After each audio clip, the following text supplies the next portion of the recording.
ونعوذ بالله من شرور أنفسنا ومن سيئات أعمالنا من يهده الله فلا مضل له ومن يضلله فلا هادي له أشهد أن لا إله إلا الله وحده لا شريك له وأشهد أن سيدنا محمدا عبده ورسوله أما بعد قال الرحمن الرحيم في القرآن العظيم والفرقان المجيد يا أيها الناس اتقوا ربكم الذي خلقكم من نفس واحدة وخلق منها زوجها وبث منهما رجالا كثيرا ونساء واتقوا الله الذي تساءلون به والأرحام إن الله كان عليكم رقيبا يا أيها الذين آمنوا اتقوا الله حق تقاته ولا تموتن إلا وأنتم مسلمون يا أيها الذين آمنوا اتقوا الله وقولوا قولا سديدا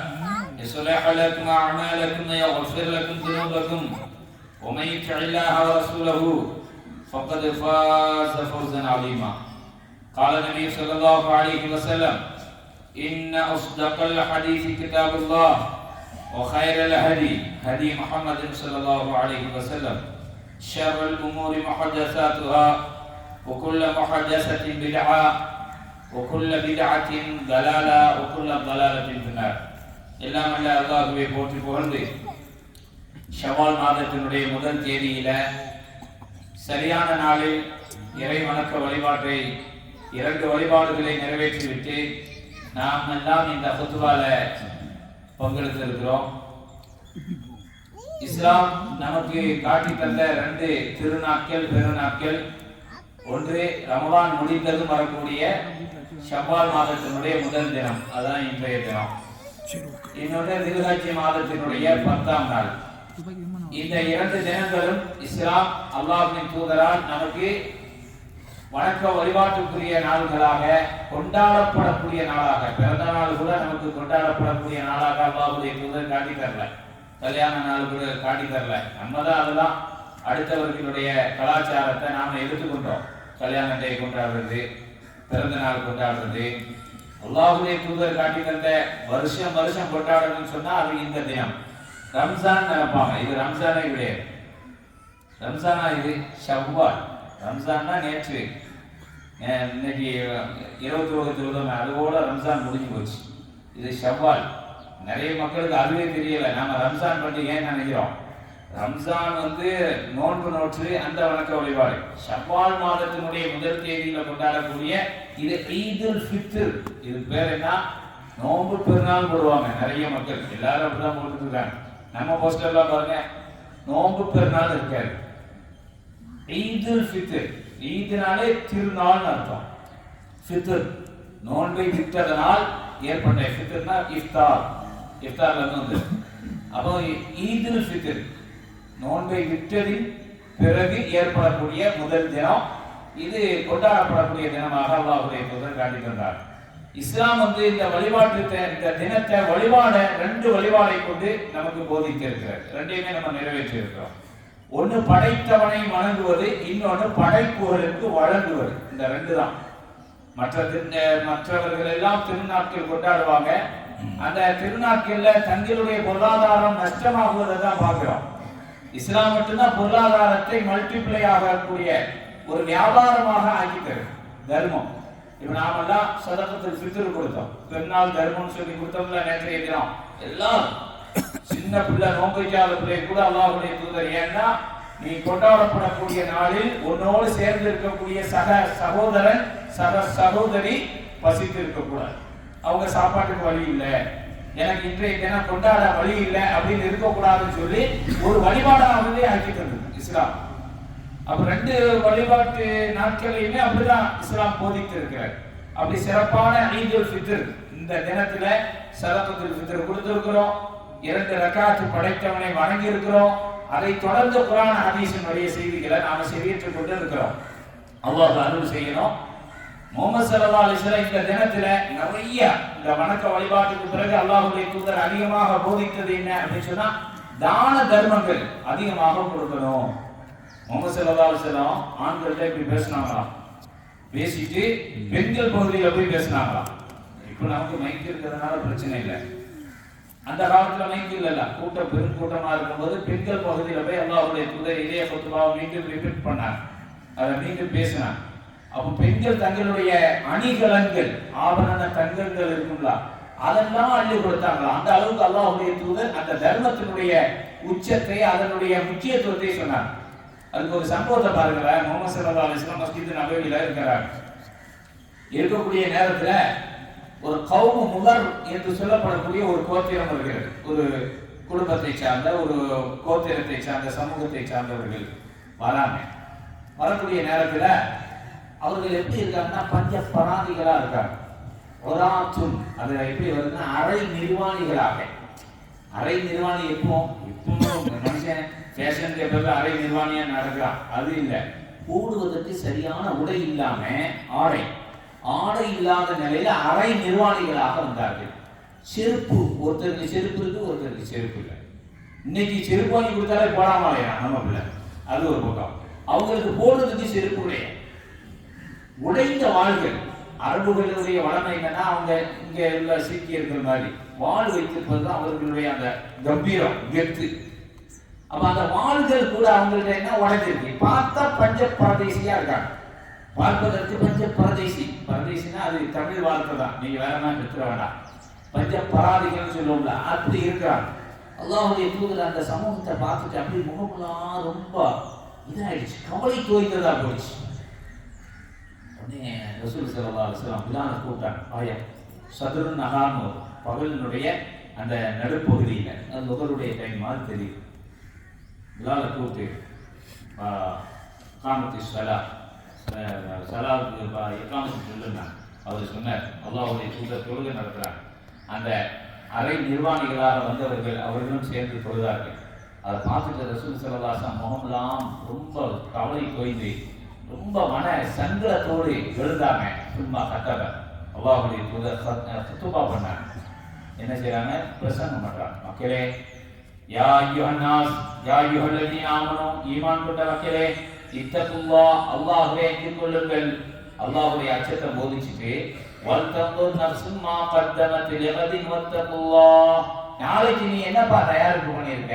நம்ம கேட்கிறோம்ல, பொம்பளை பிள்ளை பெற்றிருக்க, என்னையா சேர்த்து வச்சிருக்க அப்படின்னு கேட்கறான். நம்ம ஆளு எனக்கு 2 பொம்பளை பிள்ளை அப்படின்னு சொன்னா, அப்படியா எதுவும் சேர்த்து வச்சிருக்கியா அப்படிங்கிறான். அவனுக்கு என்ன கவலை, பொண்ணை தந்தவன் பொருளையும் தருவான் அப்படின்னு சொல்லிடுவாங்க.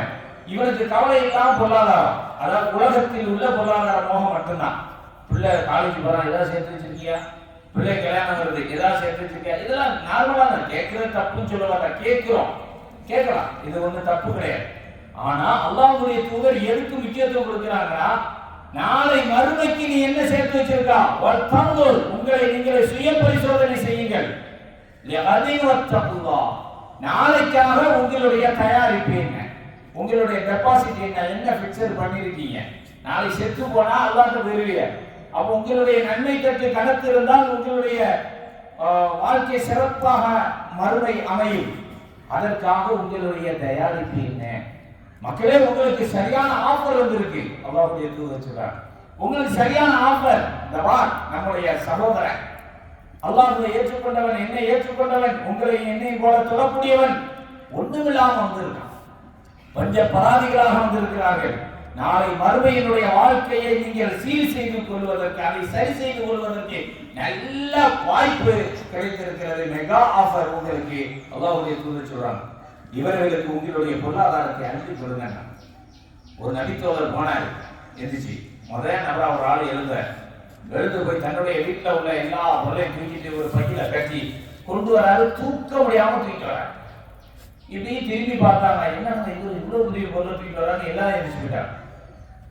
என்னைக்குமே மனிதனுடைய இயல்பான குணம் என்னன்னா, ஒருத்தர் செய்தா அடுத்து செய்யணும். எங்க வீட்டுல கரண்ட் இல்லை, உங்க வீட்டுல இருக்குன்னா வயிறு வலிக்கணும். இல்லை எனக்கு இல்லை, நான் உடக்கில தூக்குறேன். அப்ப நீ தூக்கி வச்சு அப்ப நானும் தூக்குறேன். இது மனிதனுடைய இயல்பான தன்மை. அப்ப ஒரு நபித்தோழர் கொண்டு வந்தவங்க எல்லா நபித்தோழர்களும் எழுந்து போயிட்டாங்க. எல்லாரும் போய் தூக்கிட்டு வந்துட்டாங்க. எதை? தன்னுடைய பொருளாதாரத்தை, அவர்கள் வைத்திருந்த வீட்டில் இருந்த தானியங்கள், அவர்களுடைய பொருளாதாரம், வெள்ளி காசுகள் எல்லாம் தூக்கிட்டு வந்து கூடியதான் ஆயிடுச்சு. முகமது ஸல்லல்லாஹு அலைஹி வஸல்லம் முகம்லாம் பிரகாசம் ஆயிடுச்சு, ரொம்ப சந்தோஷம் ஆயிட்டாங்க. அதுக்கு முன்னால ரொம்ப கவலையா இருந்தாங்க. என்னடா இப்படி நான் இருக்கக்கூடிய காலகட்டத்துல இப்படி பஞ்ச பராதிகளா ஒரு சமூகம் இருக்கிற, அல்லாஹ்வை ஏற்றுக்கொண்ட சமூகம் இருக்கிற அப்படிங்கிற மனக்கவலையில இருந்தாங்க. இந்த மக்கள் கொண்டு வந்து கொட்டுன உடனே அப்படி சந்தோஷமாயிட்டாங்க. ரசூல் ஸல்லல்லாஹு அலைஹி வஸல்லம் ரொம்ப செலிப்ரேட் ஆகி ரொம்ப ஒரு மகிழ்ச்சி ஆயிட்டாங்க. உடனே அப்போ ஒரு நபித்தோழர் வர ஒரே பேச்சமலை அப்படியே தூக்கிட்டு வர ரசூல் ஸல்லல்லாஹு அலைஹி வஸல்லம் வாங்கிட்டு சந்தோஷமா வாங்கினாங்க. அதை வாங்கிட்டு சொன்னாங்க, மன் சன்ன ஃபில் இஸ்லாமி சுன்னத்தன் ஹஸனத்தன் ஃபலஹு அஜ்ருஹா.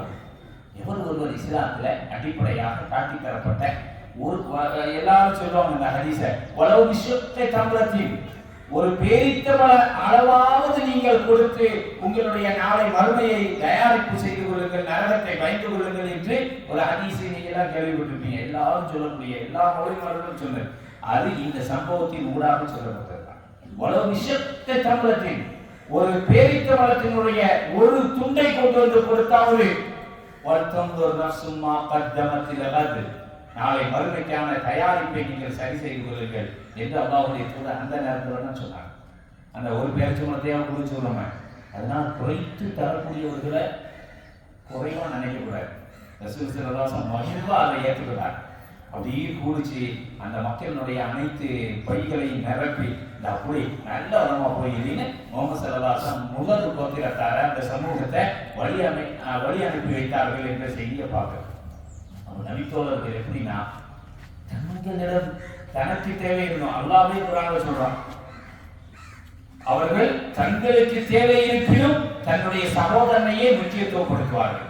நம்ம அக்கா தங்கச்சியே அந்த நிலைக்கு வர மாட்டேங்கிறான், அண்ணன் திரும்பி வர மாட்டேங்கிறான்.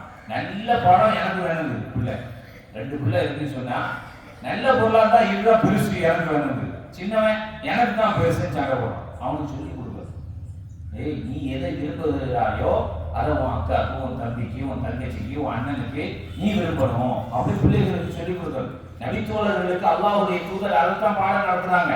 அதனால்தான் தனக்கு தேவை இருப்பினும் தன் சகோதரனுடைய தேவைதான் முக்கியத்துவமாக பார்க்கப்பட்டது. அதை அல்லாஹ் குர்ஆன்ல பதிவு செய்கிறார். அவர்கள் தனக்கு தேவை இருப்பினும் தன் சகோதரனையே அவர்கள் முக்கியத்துவப்படுத்தினார்கள்.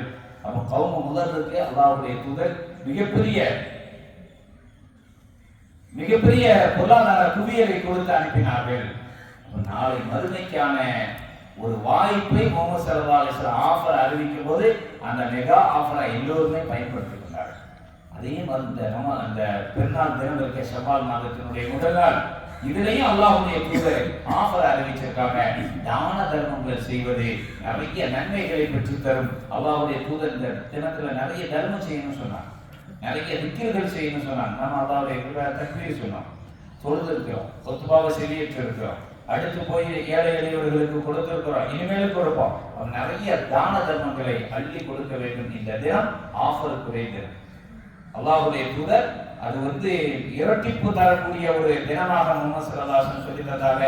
அப்படிப்பட்ட நாள்ல இன்னைக்கு நாம நீங்க போய் வீட்டில் போய் உங்க நண்பர்கள், சொந்தக்காரர்கள், இல்லாதவர்களுக்கு கொடுப்பீங்க. இருந்தாலும் இந்த அமலை இங்க இருந்து ஆரம்பிக்கிறதுக்காக சிறைவாசிகளுக்கான